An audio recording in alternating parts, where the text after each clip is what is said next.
Assalamualaikum warahmatullahi wabarakatuh.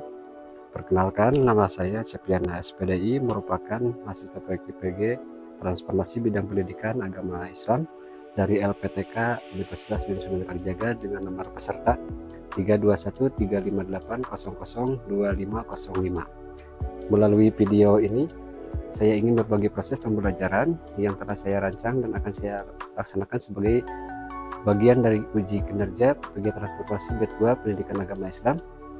Video praktik pembelajaran ini saya buat di Satuan Pendidikan tempat saya mengajar, yaitu di SMP Pes Cibitung.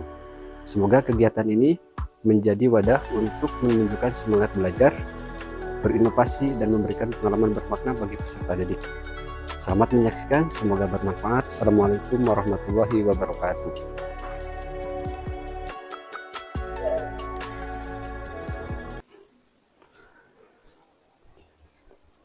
Assalamualaikum warahmatullahi wabarakatuh. Waalaikumsalam warahmatullahi wabarakatuh. Bagaimana kabarnya hari ini? Alhamdulillah, luar biasa. Apakah sudah semangat? Oke. Alhamdulillahirabbil alamin. Innal hamdalillah wassalli wasallimu ala Rasulillah Muhammad bin Abdillah la haula wala quwata illa billah. Alhamdulillah pada hari ini kita bisa bertemu kembali, kita bisa belajar kembali dengan mata pelajaran pendidikan agama Islam ya. Nah, untuk kita mulai pembelajaran hari ini, alangkah baiknya kita berdoa terlebih dahulu. Boleh untuk berdoa, silakan dipimpin oleh ketua kelas ya, silakan.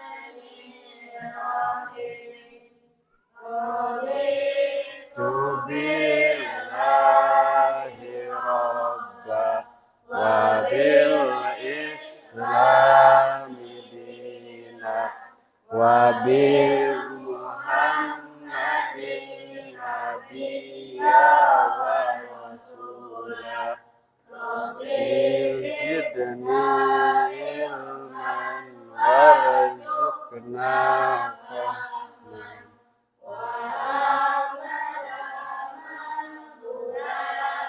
rahmatika ya arhamar rahimin.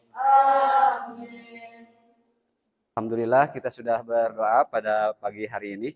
Mudah-mudahan sebelum belajar kita berdoa menjadikan ilmu kita ilmu yang bermanfaat ya, ilmu yang barokah untuk masa depan kita semua. Nah, sebelum dilanjutkan kepada pembelajaran pada hari ini, Bapak akan ngecek dulu terlebih dahulu bagaimana kesiapan kalian. Coba dicek bajunya, yang belum rapi coba dimasukin dulu. Yang belum rapi dimasukin, kalau perempuan enggak dimasukin ya. Ya, kalau yang laki-laki coba dimasukin dulu yang belum rapi. Nah, sudah rapi? Sudah siap belajar hari ini? Siap. Sudah siap? Siap. Oke, Bapak absen terlebih dahulu. Agan. Untuk pembelajaran pada hari ini, Bapak ada temanya itu tentang sifat amanah dan jujur ya. Sifat amanah dan jujur. Cuman sebelum kita ke materi sifat amanah dan jujur, nah, hari kemarin kita tuh pernah membahas tentang beriman kepada kitab-kitab Allah kan? Nah, minggu kemarin kita sudah membahas tentang kitab-kitab Allah, yang mana kitab-kitab Allah itu ada berapa? Ada 4. Satu apa aja? Satu kitab Jabur, kedua Taurat, 3 Injil, 4 Al-Quran. Nah, kitab Jabur itu diturunkan kepada Nabi Daud. Kitab Taurat diturunkan kepada Nabi Musa. Kitab Injil diturunkan kepada Nabi Isa. Kalau kitab Al-Quran tentu diturunkan kepada Nabiullah Muhammad SAW. Sekaligus penutup daripada ketiga kitab tersebut, yaitu Al-Quran. Nabinya penutup jadi para nabi. Nah, Lalu apa kaitannya antara beriman kepada Allah kemudian dengan kajian kita yaitu tentang amanah dan jujur? Nah, kaitannya adalah bahwa ternyata manusia hidup itu ada SOP-nya. SOP itu panduan. Nah, panduan manusia hidup itu ada, yaitu salah satunya kitab. Kalau kita sering menggunakannya adalah Al-Quran. Nah, di dalam kitab itu dijelaskan bagaimana sifat jujur, bagaimana kisah-kisah orang yang jujur. Nah, bagaimana sifat amanah dan bagaimana sifat-sifat orang-orang yang amanah. Kenapa? Karena amanah, jujur itu merupakan bagian daripada sifat-sifat Nabi dan Rasul. Kan sifat Nabi dan Rasul itu ada 4. Yang pertama adalah amanah, sidik, patonah, dan tabligh. Nah, kita akan membahas tentang amanah dan jujur atau sering disebut dengan sidik ya. Ada satu kalimat mengatakan seperti ini. Kalimatnya itu mudah-mudahan bisa jadi motivasi buat kita ya. Kalimatnya itu kayak gini, bahwa manusia itu bahwa tubuh kuat itu karena makan. Bener gak? Tubuh kuat karena makan. Kalau misalkan kita tidak makan lemas kan? Nah, tubuh kuat karena makan, tapi manusia hidup karena harapan.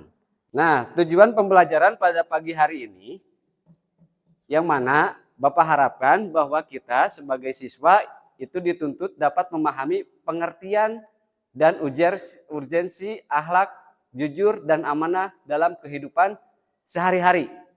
Yang pertama, kemudian yang kedua, dapat menganalisa dampak positif dan negatif dari perilaku jujur dan amanah serta ketidakjujuran dan khianat. Jadi ada lawan ketidakjujuran yaitu khianat. Nah, kemudian dapat menyajikan solusi masalah-masalah sosial yang terkait dengan ketidakjujuran dan ketidakamaнаhan. Nah, yang terakhir dapat menunjukkan sikap dan perilaku jujur dan amanah dalam kehidupan pribadi dan sosial. Coba perhatikan pada layar ada infografis, coba dibaca. Menjadi pribadi berintegritas dengan sifat amanah dan jujur. Nah, ini contoh amanah, ada infografisnya gambarnya, kemudian ada juga jujur. Ini secara garis besarnya. Dipahami? Bisa dipahami? Oke. Nah, ini juga ada dalil naklinya yaitu pada surat Al-Quran, surat Al-A'raf ayat 62 sama Quran surat At-Taubah ayat 119. Ini dalil nakli tentang amanah dan jujur ya, dalil naklinya. Jadi kalau misalkan ada pertanyaan, dari mana dalil naklinya, dari mana dasarnya? Dasarnya dari Al-Quran, surat At-Taubah tentang kejujuran, kemudian surat Al-A'raf tentang amanah.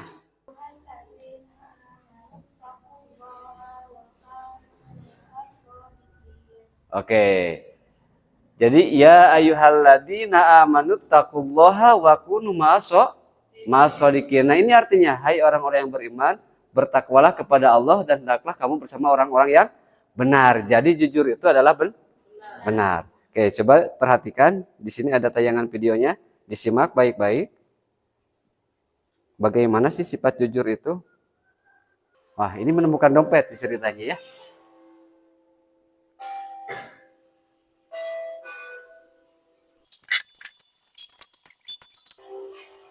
Buah kejujuran adalah kesempurnaan. Nah, kira-kira kalau dari tayangan seperti ini yang kita saksikan tadi, jujur itu mudah atau tidak? Mudah atau tidak? Mudah atau tidak? Tidak. Tidak atau mudah? Kira-kira. Nah, Bapak ibaratkan jujur itu bagaikan tanaman obat. Kenapa bagai tanaman obat? Karena jujur itu biasanya pahit. Kayak tadi kan, melihat dompet isinya uang kan banyak kan, mau dibelanjakan. Kalau misalkan kita jujur itu pahit. Kenapa pahit? Harus ditahan dulu. Tapi kalau misalkan kita tidak jujur ya udah kita belanjakan aja. Cuman berarti kita sudah berkhianat, tidak jujur kan. Nah, karena jujur itu obat, maka awalnya itu pahit. Tapi ketika sudah diminum, maka dia akan menyembuhkan tubuh yang sakit. Maka jujur itu bagaikan tanaman obat. Nah, itu sekilas tentang sifat jujur. Nah, kita akan lihat bagaimana masalah-masalah yang ditimbulkan oleh sifat ketidakjujuran. Ini ada satu videonya itu menceritakan tentang eh, kisah seorang anak kecil, dia itu putus sekolah, ternyata dia menjadi korban dari ketidakjujuran orang dewasa. Coba diperhatikan baik-baik ya. Tapi sebelum dilanjutkan ke videonya, Bapak bagi dulu kelompok ya. Kita sambil disimak nanti materinya, nanti dibagikan kelompok, nah nanti dikerjain.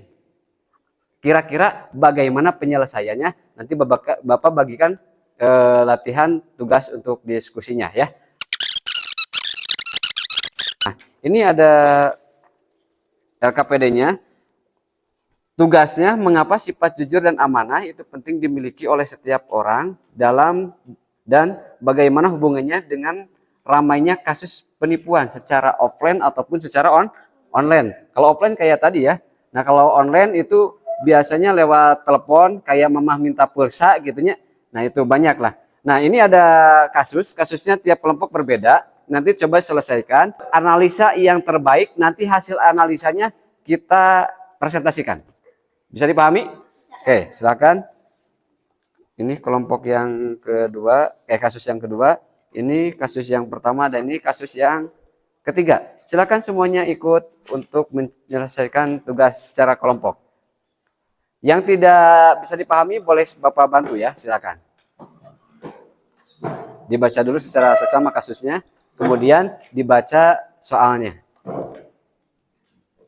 Oke, dibaca dulu. Baca dulu itunya, kasusnya.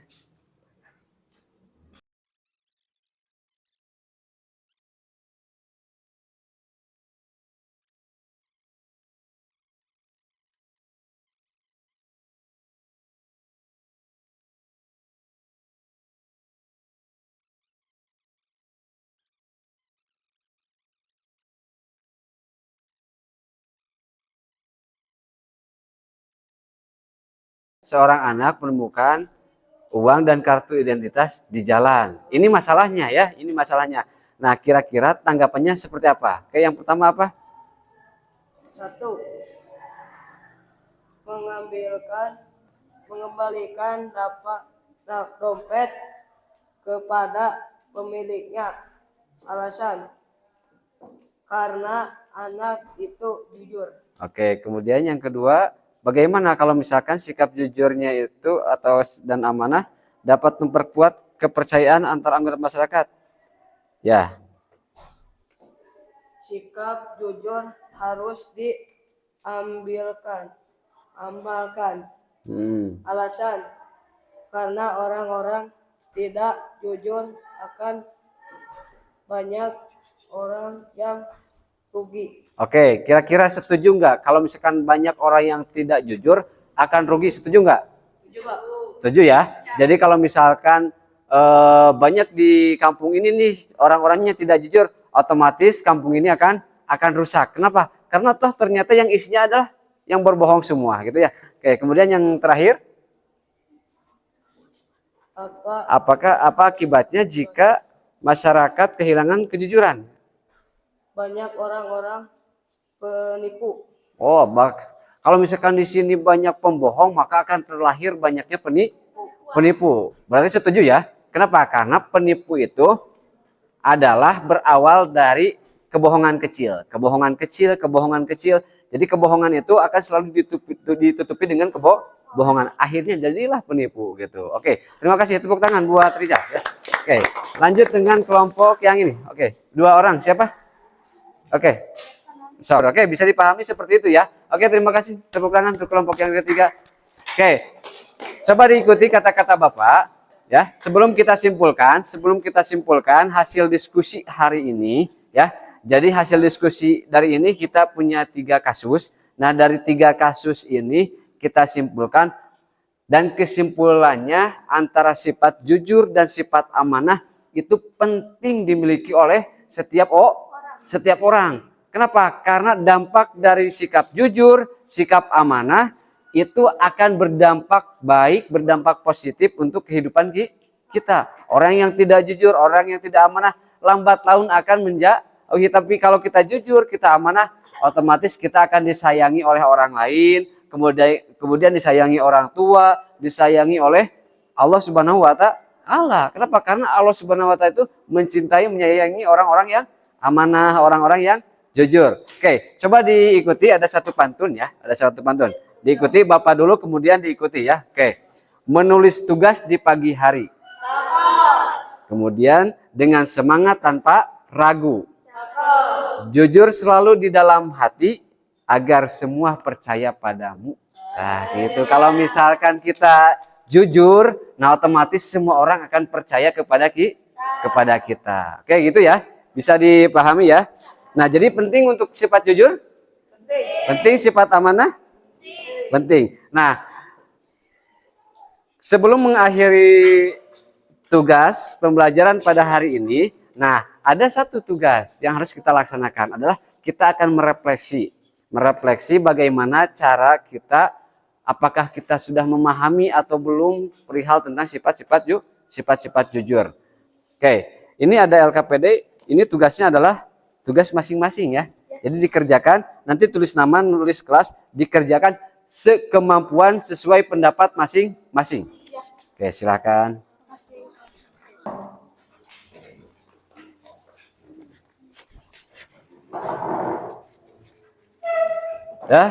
Oke, semuanya sudah mengumpulkan tugasnya, hasil diskusi kita sudah dilaksanakan. Nah, berarti kita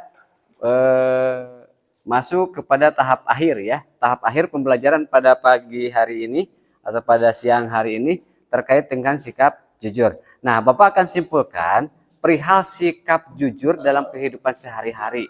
Nah, di sini ada sikap jujur dan sikap amanah ya. Jadi sikap amanah, sifat dan jujur ini, nah dia akan melahirkan, yang dilahirkannya itu yang pertama adalah kepercayaan. Kemudian dari kepercayaan itu maka akan terjadi keharmonisan. Harmonis itu akan aman, tentram, adem gitu ya. Kemudian dari keharmonisan ini maka akan terjadilah suatu keberhasilan. Makanya ketika satu daerah, satu kampung, orangnya itu orang jujur semua, nah otomatis di sini akan terjadi keharmonisan, aman gitu. Jadi kalau misalkan ada yang punya warung, ada yang punya rumah, itu tidak ada yang mencuri, tidak ada yang berani ngambil hak orang lain. Kenapa? Karena jujur dan amanah gitu ya. Jadi akan harmonis. Akhirnya gimana? Akhirnya akan berhasil. Jadi kunci keberhasilan itu untuk di dunia, di akhirat adalah kejujuran. Nah, kemudian orang yang amanah dan jujur akan mendapatkan kebahagiaan di dunia dan kebahagiaan di akhirat kelak. Terima kasih. Mudah-mudahan apa yang Bapak sampaikan pada hari ini bisa dilaksanakan dalam kehidupan kita sehari-hari, karena saking pentingnya melaksanakan sifat-sifat jujur dan sifat-sifat amanah dalam kehidupan sehari-hari. Oke, untuk mengakhiri pertemuan kita pada pagi hari ini, kita baca doa kafaratul majelis bersama-sama. Supaya apa yang kita pelajari pada hari ini menjadi bermanfaat untuk kita semua. Baiknya datangnya dari Allah, mungkin kejelekannya semata-mata datangnya dari Bapak pribadi. Akhirul karam, kita tutup dengan doa kafaratul majelis. Subhanakallahumma wa bihamdika asyhadu alla ilaha illa anta astagfiruka wa atubu ilaih. Assalamualaikum warahmatullahi wabarakatuh.